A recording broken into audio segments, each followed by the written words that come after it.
When Paul Walker sat quietly on a park bench in Venice Beach, dressed in worn jeans and a faded hoodie, he had no idea that the next 15 minutes would turn into one of the most tense encounters of his life. A police officer approached, his hand already resting on his belt, eyes scanning Paul like he was a problem waiting to happen. What began as a routine patrol check quickly escalated into something darker: accusations, threats, and a pair of handcuffs that were seconds away from closing around Paul's wrists. But just when everything seemed lost, just when the situation reached its breaking point, a voice cut through the chaos, a voice that would change everything. And what happened next would remind everyone watching that power without compassion is just tyranny in uniform. Before we continue this story, let us know where you're watching from. If you enjoy stories like this, subscribe to the channel, because tomorrow we have another special story for you. The afternoon sun hung low over Venice Beach, casting long golden shadows across the boardwalk.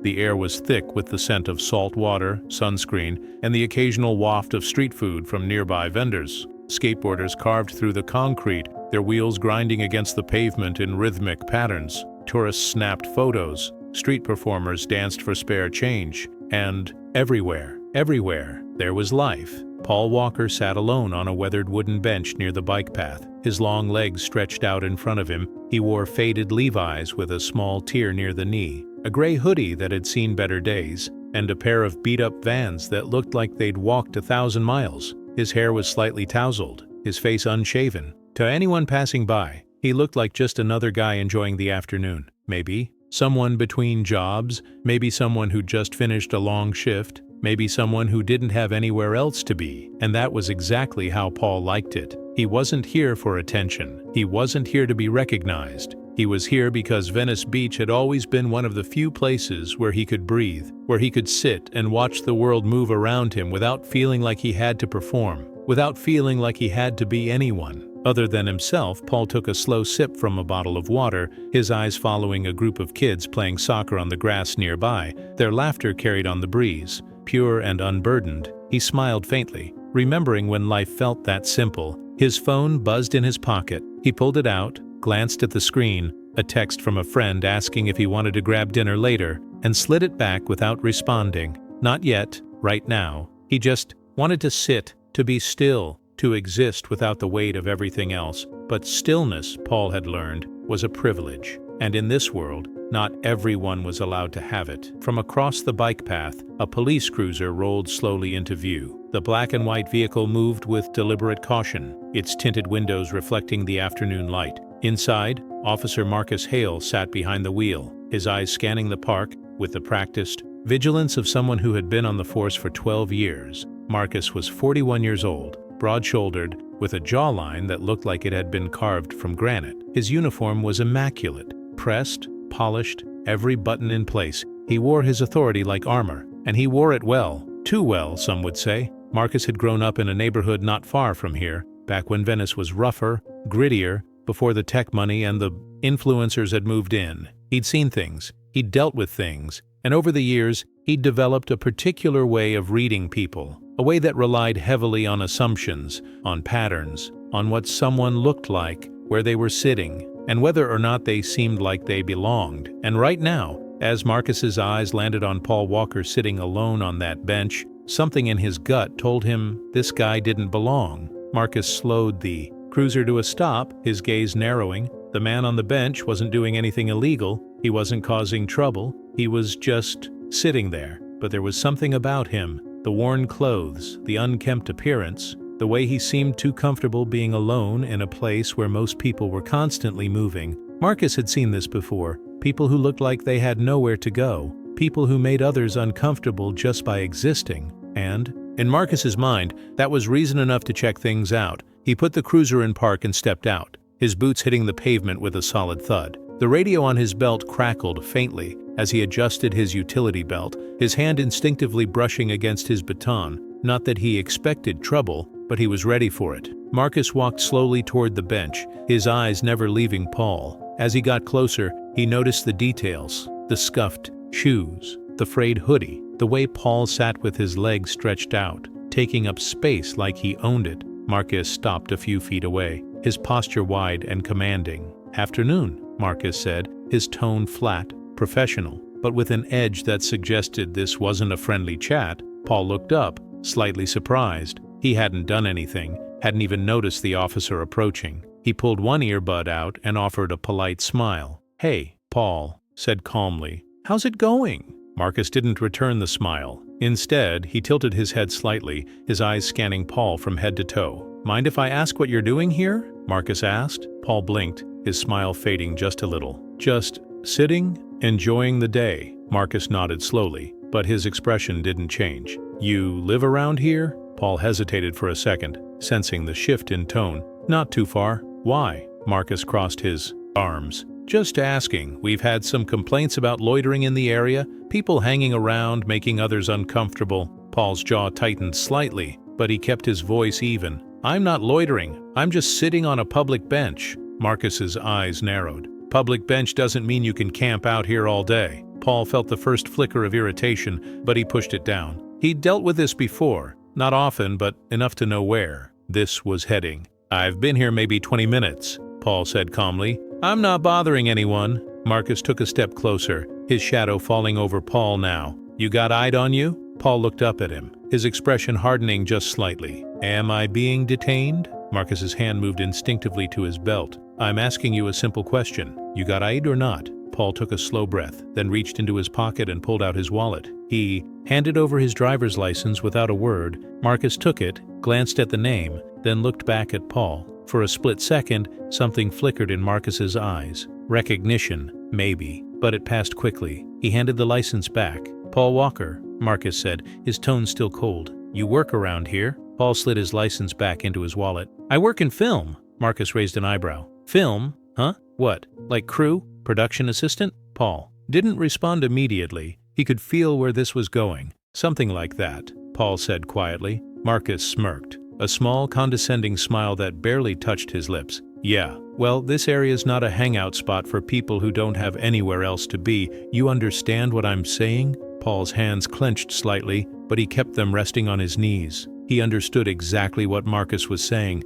and it had nothing to do with loitering. The tension between them hung in the air like smoke. Paul sat perfectly still, his eyes locked on Officer Marcus Hale, who stood over him with the kind of authority that didn't ask, it demanded. Marcus crossed his arms, his stance wide, his expression unreadable. "Look, I'm not trying to make this difficult," he said, though his tone suggested otherwise. "But I need to know what you're doing here." Paul exhaled slowly, fighting the urge to stand up. Standing would be seen as aggressive. Standing would escalate this, so he stayed seated, hands resting on his knees, voice calm. "I already told you," Paul said evenly. "I'm sitting." "That's it." Marcus tilted his head slightly, his eyes narrowing. "You been drinking?" Paul blinked. "What?" "Simple question," Marcus replied. "You been drinking? Smoking? Anything I should know about?" Paul felt his chest tighten. This wasn't about loitering anymore. This was about something else, something deeper, something uglier. "No," Paul said,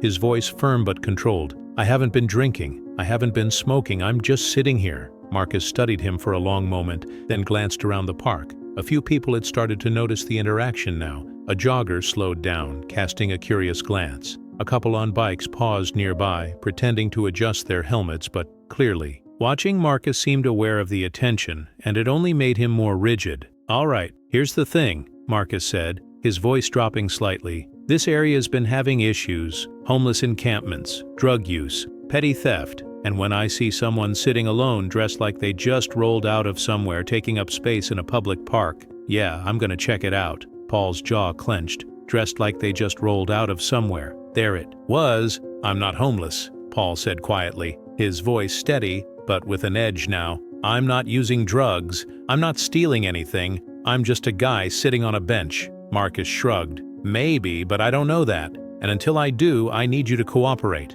Paul looked up at him, his blue eyes sharp. "I gave you my ID. I answered your questions. What else do you want from me?" Marcus's hand moved to his belt again, this time resting near his handcuffs. "What I want is for you to understand that I'm the one asking the questions here, not you." The words landed like a slap. Paul felt the anger rising in his chest, but he forced it down. Getting angry wouldn't help. Raising his voice wouldn't help. All it would do is give Marcus a reason to escalate. "I'm not trying to be difficult," Paul said, his voice quieter now. "I just don't understand why I'm being treated like a criminal." Marcus leaned in. slightly, his voice cold. "Because right now, you look like one." The silence that followed was suffocating. Paul stared at Marcus, and for a moment he saw it clearly. The judgment, the assumption, the bias wrapped in a badge. It didn't matter who Paul was. It didn't matter what he'd done with his life. In this moment, to Officer Marcus Hale, Paul Walker was just another problem to be dealt with, and that realization hit harder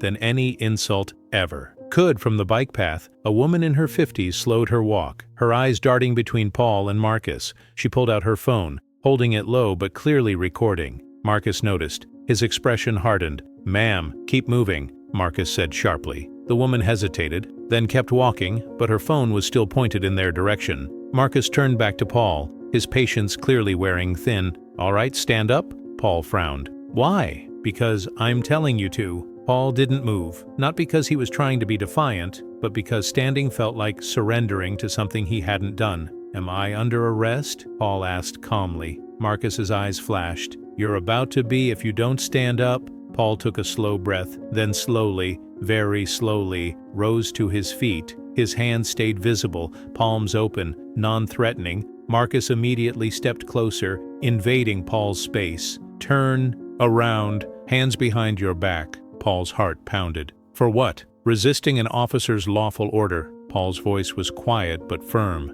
"I didn't resist anything." Marcus grabbed Paul's wrist, twisting it behind his back. Paul winced but didn't pull away. The cold metal of the handcuffs touched his skin, and for a moment, Paul felt the world tilt. This was really happening. And then, "Officer Hale!" The voice cut through the air like a blade, sharp, commanding, unmistakable. Marcus froze, his grip still on Paul's wrist. He turned his head and his expression shifted instantly from authority to something else, uncertainty. Walking toward them with long, purposeful strides was Captain Elena Martinez, head of the Venice Beach precinct. She was in her late 40s, her dark hair pulled back into a tight bun, her uniform crisp and decorated with years of service. Her eyes were sharp, taking in the scene, with the precision of someone who had seen this exact situation too many times before. Behind her, two other officers followed, their expressions neutral but alert. Marcus released Paul's wrist slowly, stepping back just slightly. "Captain,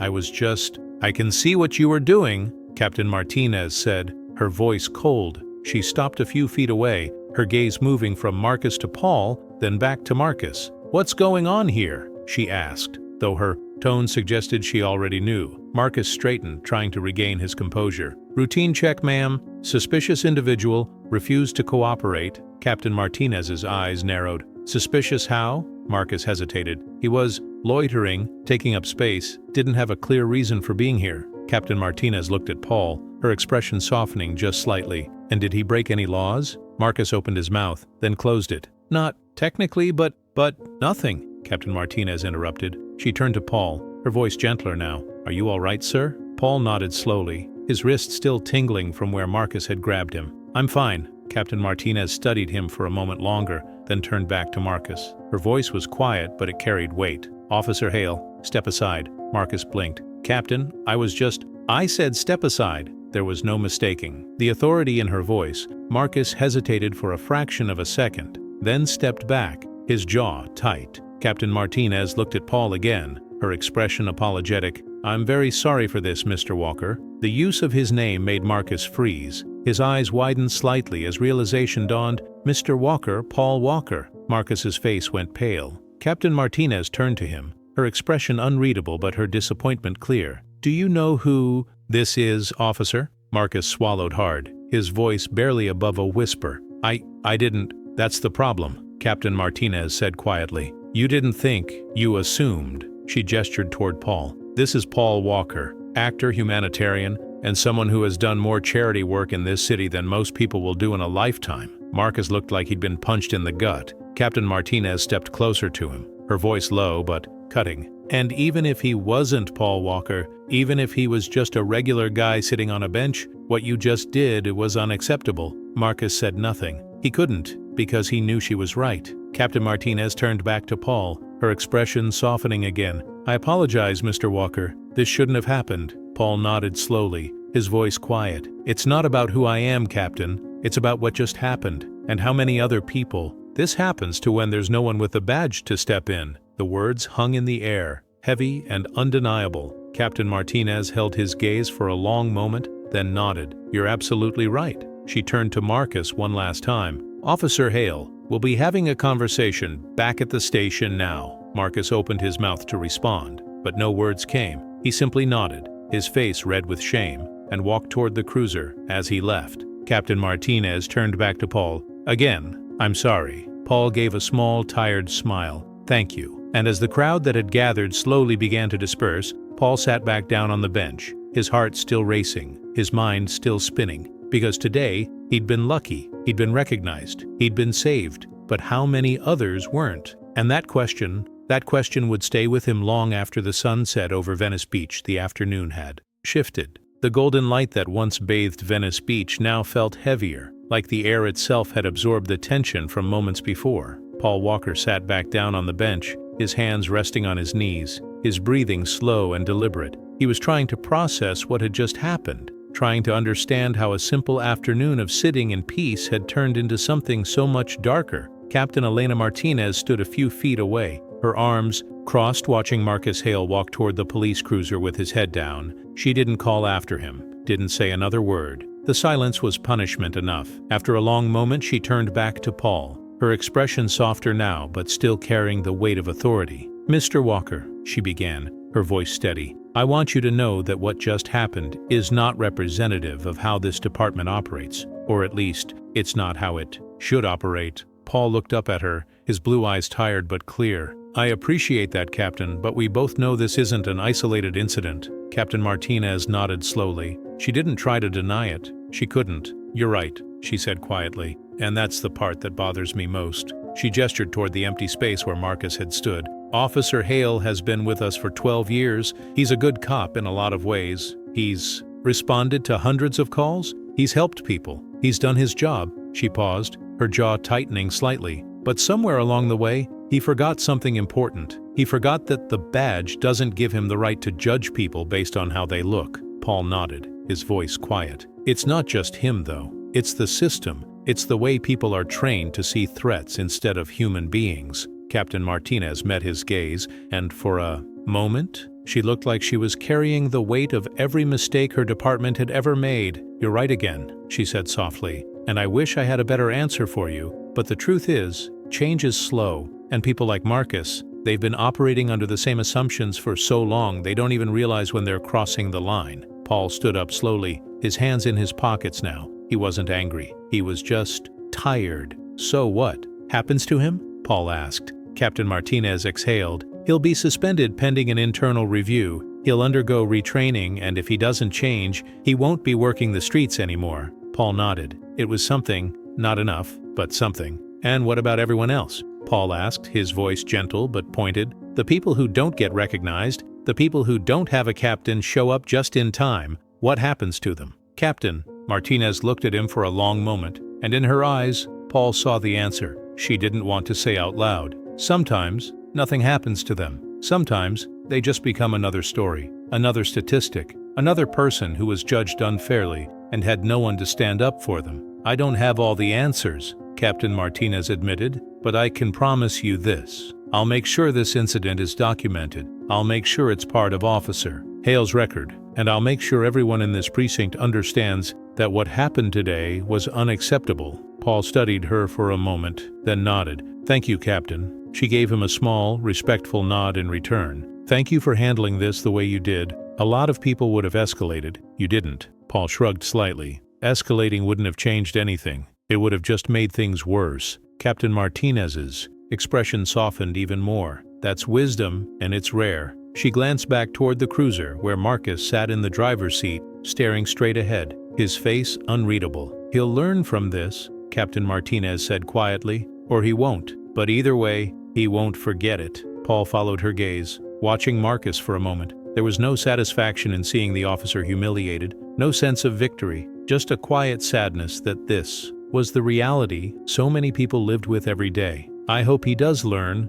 Paul said softly, "because the next person he stops might not be as patient as I was." Captain Martinez nodded, her jaw tight. She knew he was right. After a moment, she reached into her pocket and pulled out a business card. She handed it to Paul. "If you ever need anything," she said, or if you ever want to talk about what happened today, call me." Paul took the card, glancing at it briefly before slipping it into his pocket. "I will, thank you." Captain Martinez gave him one last nod, then turned and walked toward her vehicle. Paul watched her go, then sat back down on the bench, alone again. The sun was lower now, the shadows longer. The skateboarders were still skating. The tourists were still taking photos. The world kept moving, oblivious to what had just transpired, but Paul couldn't shake it. He pulled out his phone and stared at the screen for a moment, his thumb hovering over the contacts list. He thought about calling someone, a friend, his publicist, maybe even a lawyer, but what would that accomplish? Instead, he opened his notes app and started typing.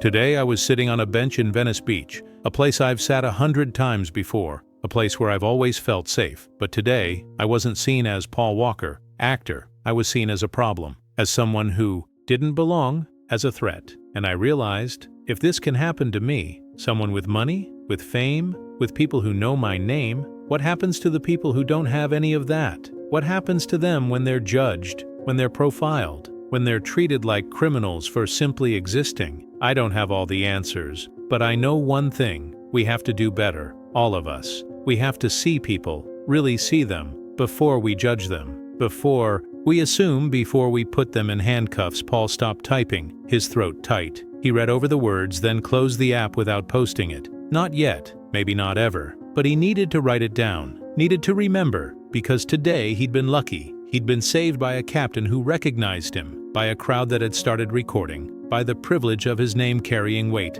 But what about tomorrow? What about the next person? As Paul sat there, the sun finally dipped below the horizon and the first stars began to appear in the sky. The park was quieter now, the energy shifting as evening settled in. And in that quiet, Paul made a decision. He wasn't going to let this go. He wasn't going to let this be just another story that faded away, because if he could use his voice, his platform, to shine a light on this kind of injustice, then that's exactly what he was going to do. Not with anger, not with accusations, but with truth. And sometimes, truth was the most powerful weapon of all. As Paul finally stood up and walked toward his car, he glanced back at the bench one last time. It looked the same as it always had, weathered, worn, ordinary. But for Paul, it would never be the same again, because today, that bench had been a courtroom, a stage, a place where judgment was passed and privilege was exposed, and Paul Walker, actor, humanitarian, and in this moment, just a man who wanted to sit in peace,